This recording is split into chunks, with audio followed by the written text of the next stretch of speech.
প্রিয় কুমিল্লাবাসী, আপনি বিএনপি করতে পারেন, আমার আপত্তি নাই। আপনি জামাত করতে পারেন, আপত্তি নাই।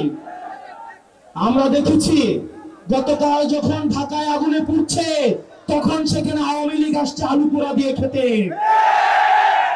আপনি বিএনপি করেন, আমার সমস্যা নাই।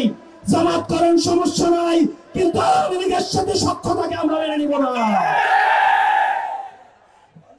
ফ্যাসিবাদ বিরোধী প্রত্যেকটা রাজনৈতিক দলকে আহ্বান জানাতে চাই, এই কুমিল্লাতে বিএনপিকে নির্যাতন নিপীড়ন করা হয়েছে, জামাতকে নির্যাতন নিপীড়ন করা হয়েছে।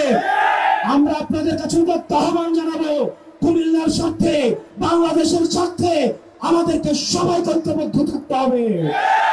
আমাদের পরবর্তী বাংলাদেশ বিনির্মাণের জন্য, ভবিষ্যৎ বাংলাদেশ গড়ার জন্য অবশ্যই অবশ্যই আমাদের ঐক্যবদ্ধ থাকতে হবে। আমরা সরকারকে আহ্বান জানাবো, মাইলস্টোনে যে ঘটনাটি ঘটেছে, যে দুর্ঘটনাটি ঘটেছে, সেটি নিরপেক্ষ তদন্ত হতে হবে। সেটি তদন্ত হতে হবে কেন এই ধ্বজভঙ্গ যুদ্ধ বিমান দিয়ে প্রশিক্ষণ দেওয়া হবে।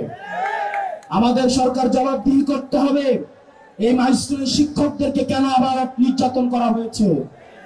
লাশের সংখ্যা নিয়ে যে বিভ্রান্তি তৈরি হয়েছে সেটিকে স্পষ্ট করতে হবে। যারা নিহত হয়েছে তাদের আত্মার মাগফিরাত কামনা করছি। যারা আহত হয়েছে তাদের সুচিকিৎসা আপনাদের নিশ্চিত করতে হবে।